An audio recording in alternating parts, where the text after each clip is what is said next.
The glob of spit hit my chicken with a sound I will never forget. It was wet. It was disgusting. And it came straight from Rachel's mouth onto the food I had spent 3 hours making with love. "Eat it, you useless old woman," Rachel said with a smile that made my blood turn cold. "Soon you'll be rotting in a nursing home anyway. You won't even have chicken there." If you believe families should respect their elders, please like this video, share it with someone who needs to hear this story, and subscribe so you never miss what happens next. Trust me, you do not want to miss how this ends. My name is Elena. I am 67 years old. And that horrible Sunday afternoon was the day everything changed. Let me take you back to that morning. I woke up at 6 a.m., just like I always did on Sundays. Sunday was MY Day. It was the one day I still felt like a mother, like a grandmother, like someone who mattered. I put on my favorite purple dress, the one with tiny flowers on it. I brushed my gray hair until it shined. I even put on a little pink makeup and my small pearl earrings, the ones my own mother gave me before she died. I wanted to look nice. I wanted to feel special in my own home. But here's the terrible truth. This wasn't really my home anymore. Not in the way that counts. Sure, the house belonged to me. My name was on the papers. I had paid for every brick, every window, every door with my own hard work after my husband left us when Marcus was just a baby. But Rachel? She acted like she owned the place. For 5 long years, I had lived like a ghost in my own house. Rachel told me what to do. She told me where I could sit. She told me I couldn't use the phone in the living room because guests might need it. She made me clean toilets when her friends visited, like I was her maid. And my son Marcus? He said nothing. He just watched while his wife destroyed his mother piece by piece. But that Sunday I still had hope.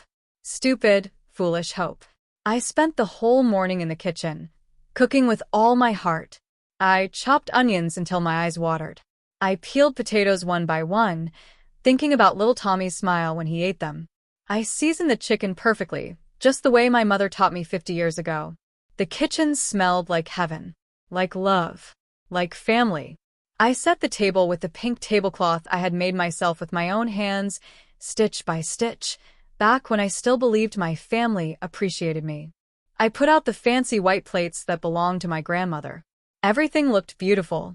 At 2 p.m., everyone sat down to eat. Tommy, my sweet 8-year-old grandson, smiled at me. "It smells really good, Grandma Elena," he whispered quietly, like he was afraid to compliment me too loudly. That broke my heart a little. Why should a child be scared to be nice to his grandmother? Marcus sat down without looking at me. He never looked at me anymore. It was like I had become invisible to my own son. Then Rachel walked in wearing a tight red dress and high heels, even though we were just eating at home. She always dressed like she was going to a party, like she was too fancy for our simple family dinner. She looked at the food and wrinkled her nose. "Would I ask this?" she asked, pointing at my beautiful chicken like it was garbage. "It's chicken and dumplings," I said softly. "Your favorite, Marcus." My son didn't answer. He just started putting food on his plate, still not looking at me. Rachel sat down and sighed loudly, like being at the table with me was the worst torture in the world. We started eating in silence. Terrible, heavy silence that pressed down on me like a weight. Then Tommy said something sweet. "Grandma, can you tell me a story after dinner? Like you used to?" Rachel's head snapped toward him so fast I thought her neck would break. "Tommy, your grandmother is too busy to tell you baby stories. She has dishes to wash." "But Mom, I miss." "Enough," Rachel said sharply. I felt tears starting to burn in my eyes, but I blinked them away. I had become very good at swallowing tears over the past 5 years. I looked down at my plate and took a bite of potato. It tasted like sadness. That's when Rachel did it. She leaned forward, looked straight into my eyes, and spit directly onto my plate of food. The world seemed to stop. Tommy's fork froze in the air, halfway to his mouth. His eyes went wide with shock. Marcus kept chewing like nothing had happened, like his wife hadn't just done the most disgusting, disrespectful thing a person could do. But Rachel? She sat back in her chair and smiled. It wasn't a nice smile. It was the smile of someone who enjoys hurting people. The smile of someone who had been waiting for this moment, planning it, dreaming about it. "Just eat it, you old coot," she said, her voice sweet like poison. "Soon you'll be in a home, and you won't even have this." She laughed. It sounded like breaking glass. I stared at my plate, at the chicken I had cooked with love, at the potatoes I had peeled thinking of Tommy's happiness, at Rachel's spit sliding down the side of a dumpling like a slug. Something inside my chest cracked. Not broke. Not yet. But cracked. Like ice on a frozen lake when spring comes. "Didn't you hear me, Elena?"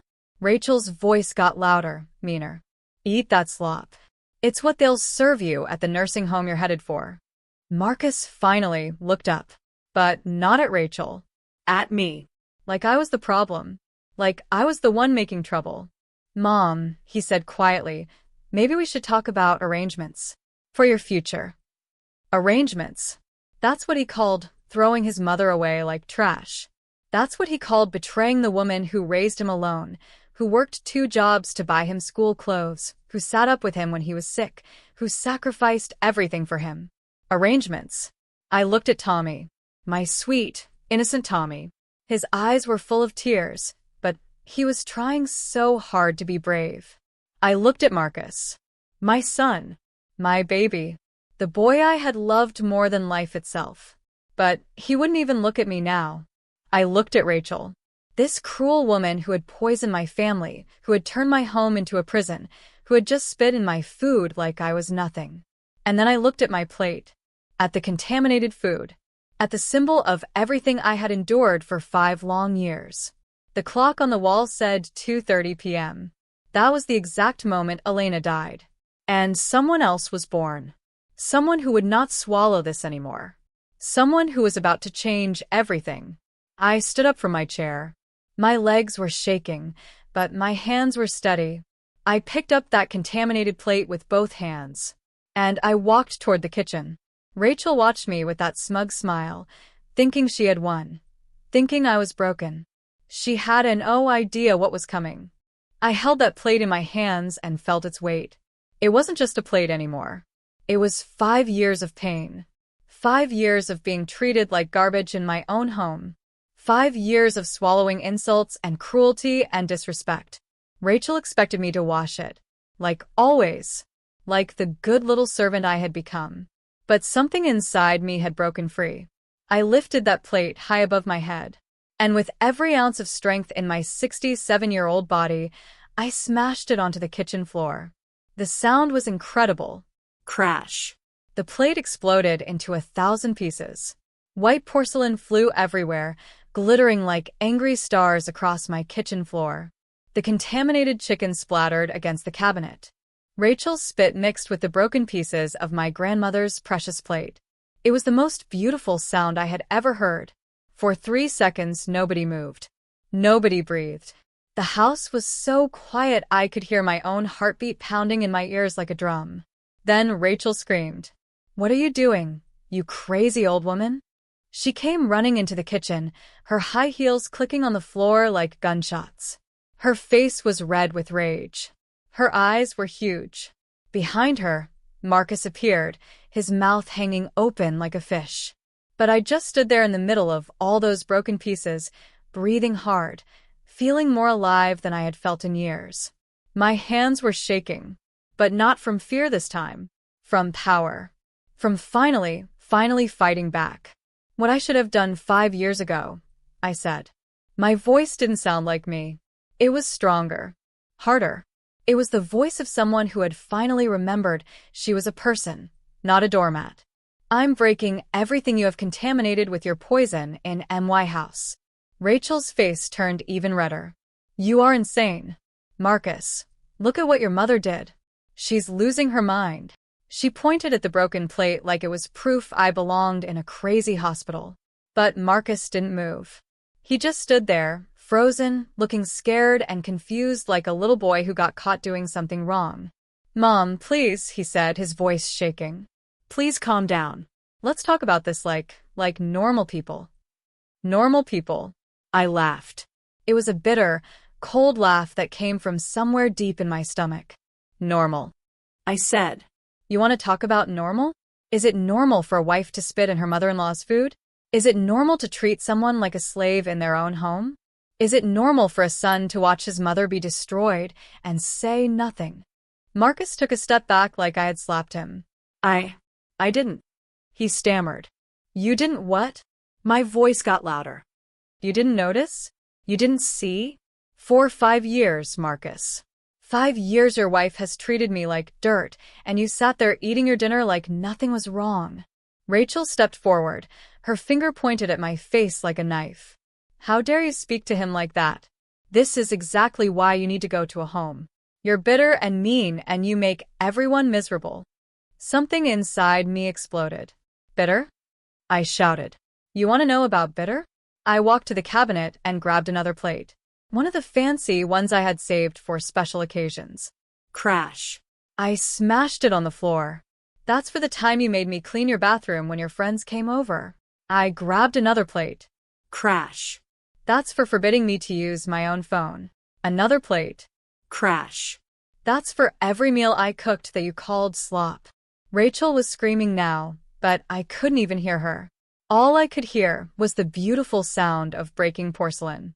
All I could feel was years of anger finally coming out. Marcus tried to grab my arm. Mom, stop. You're destroying everything. I yanked my arm away from him and looked straight into his eyes. Everything was already destroyed, Marcus. The day you let this woman into my home and chose her over me. The day you stopped being my son. His face went pale, white as snow. I never stopped being your son, he whispered. Yes, you did. Tears were streaming down my face now, but I didn't care.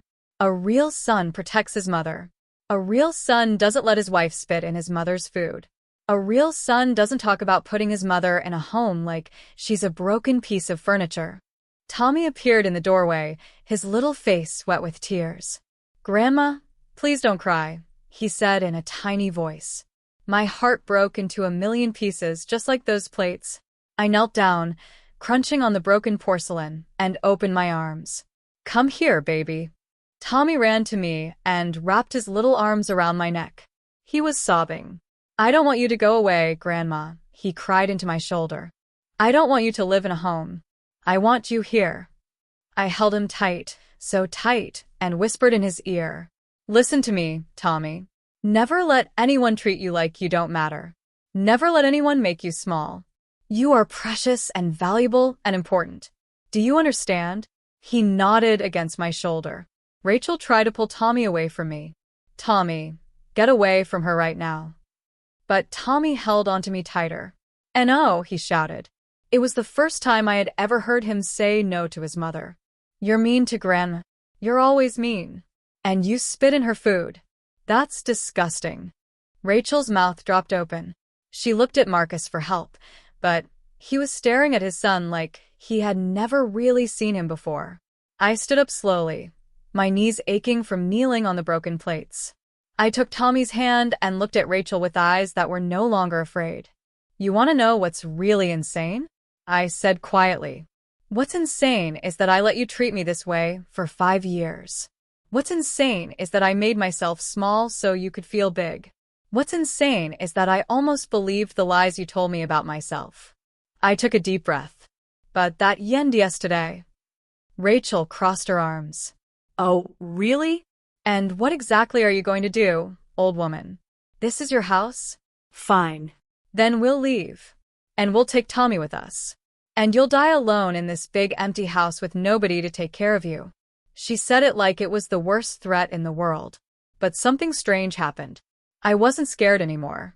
If being alone means having my dignity back, I said slowly, then I'll take a loan. Marcus finally spoke up. His voice was shaking. Mom, you don't mean that. You're just upset. Tomorrow, when everyone calms down. Tomorrow, I interrupted. I'm calling a lawyer. The room went dead silent. A lawyer? Rachel's voice went up high and squeaky. Yes, I said calmly. This house is mine. My name is on the papers. And I want you out. Rachel's face turned from red to purple. You can't kick us out. Marcus is your son. Where will we go? I looked at her with eyes that had finally learned to see clearly. I don't know, Rachel.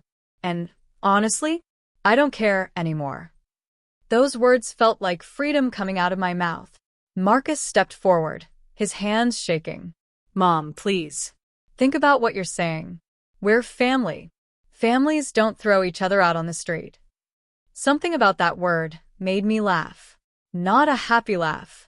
A laugh that came from a place of pain so deep it had finally turned into something else. Something stronger. Family? I repeated. You want to talk about family, Marcus? I walked closer to him, stepping carefully over the broken plates. Each step felt like I was walking toward a new life. Let me tell you about family, son. Family is what I was when I raised you alone after your father walked out. Family is what I was when I worked 2 jobs so you could have nice clothes for school. Family is what I was when I sat up with you all night when you had the flu, so tired I could barely stand, but I never complained. My voice got quieter, but somehow stronger. Family is what I was when you brought Rachel home, and I welcomed her with open arms, even though I could see right away what kind of person she was.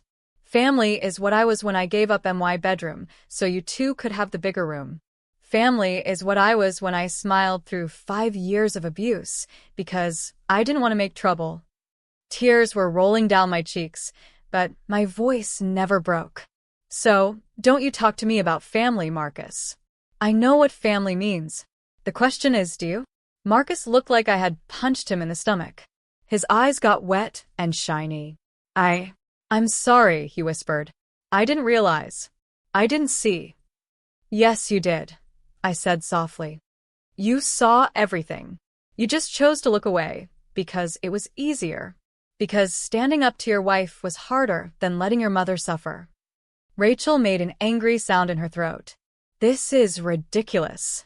Marcus, we don't have to listen to this nonsense. Let's pack our things and leave. Let her rot in this house alone. But Marcus didn't move. For the first time in 5 years, he was actually looking at me. Really looking. Like he was seeing me for the first time. Mom, he said, his voice cracking. I've been a terrible son. Those words hung in the air like smoke. Rachel grabbed his arm. Marcus, what are you saying? Don't let her manipulate you with her tears and drama. She's just a bitter old woman who's jealous of our happiness. But Marcus shook her hand off his arm. No, he said quietly. She's my mother. And you spit in her food. Rachel's eyes went huge. I was just joking. It was just a joke. Can't she take a joke? A joke. Tommy's little voice was fierce. He let go of my hand and marched right up to his mother. Spitting on someone is not a joke. That's what bullies do. You're a bully, Mom. Rachel looked down at her son like she didn't recognize him. Tommy, go to your room right now. No, Tommy shouted. I'm staying with Grandma Elena. He ran back to me and grabbed my hand again, holding it tight. I squeezed his little hand and felt my heart fill up with so much love it almost hurt. Marcus was staring at his wife like he was seeing her for the very first time. Really seeing her. The cruel mouth. The cold eyes. The way she looked at his mother like she was trash. Pack your things, Rachel, he said quietly. Rachel's mouth fell open. What? You heard me. Pack your things. We're leaving. We. Rachel's voice went up so high it almost broke. Why do we have to leave? She's the one who. You spit in my mother's food. Marcus's voice got loud for the first time. You treated her like a servant in her own home. You poisoned our family with your cruelty. And I let you do it. I let you hurt the woman who gave me everything. He turned to look at me, and I saw tears running down his face. I'm so sorry, Mom. I'm so sorry. I don't deserve your forgiveness. But I'm going to spend the rest of my life trying to earn it. My heart felt like it was breaking and healing at the same time. Rachel's face twisted with rage. You're choosing her over me? Your wife. You're not acting like a wife, Marcus said. You're acting like a. He couldn't find the word, but he didn't need to. We all knew what she was. Rachel looked around at all of us. At Marcus with his tears. At Tommy holding tight to my hand. At me standing in the middle of my broken plates with my head held high. Fine, she screamed. Fine. I never liked this dump anyway. And I never liked you, you pathetic old woman. I hope you do die alone. She stomped toward the door, her high heels clicking, clicking, clicking. But then she stopped and turned around. Marcus, get Tommy. We're leaving. Marcus looked at his son. Tommy looked up at him with big, hopeful eyes. No, Marcus said. Tommy stays here tonight.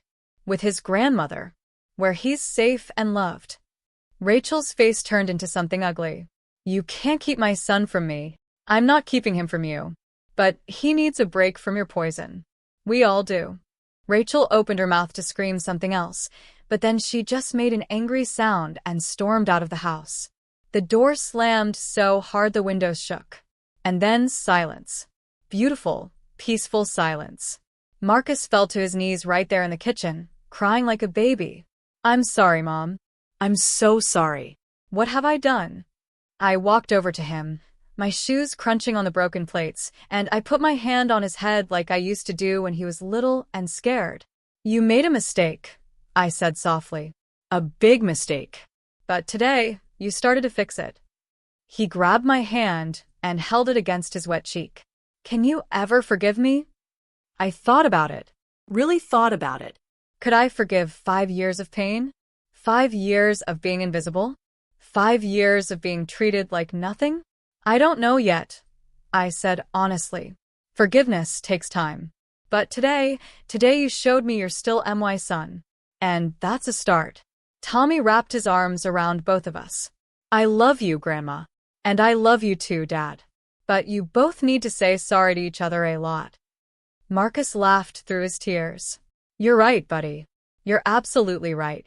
That night, after we cleaned up all the broken plates, after Marcus called Rachel and told her they needed to talk about serious changes, after Tommy fell asleep in my bed holding my hand, I sat in my kitchen and drank a cup of tea. The house felt different. Lighter. Like a heavy blanket had been lifted off of it. My phone buzzed. It was a text from Marcus. Mom, Rachel and I are getting counseling. If she doesn't change, really change, I'm filing for divorce. Tommy and I will find our own place. But I want to visit you every Sunday. If you'll let me. I want to earn back the right to be your son. I read that message 3 times. Then I typed back, Sunday dinners. But you're helping me cook. He sent back a smiley face and a heart. I looked around my kitchen. At the empty spot where the plates used to be. At the clean floor. At the pink tablecloth still on the table. Tomorrow I would buy new plates. Pretty ones. Strong ones that wouldn't break so easily. Just like me. If this story moved you, if you believe in standing up for yourself and no matter your age, please like this video, share it with someone who needs to hear it, and subscribe for more stories about courage, dignity, and never giving up. Drop a comment below telling me, have you ever had to stand up to someone who is treating you badly? Your story might inspire someone else to find their courage. Remember, it's never too late to reclaim your dignity. It's never too late to say a no. And it's never too late to break the plates.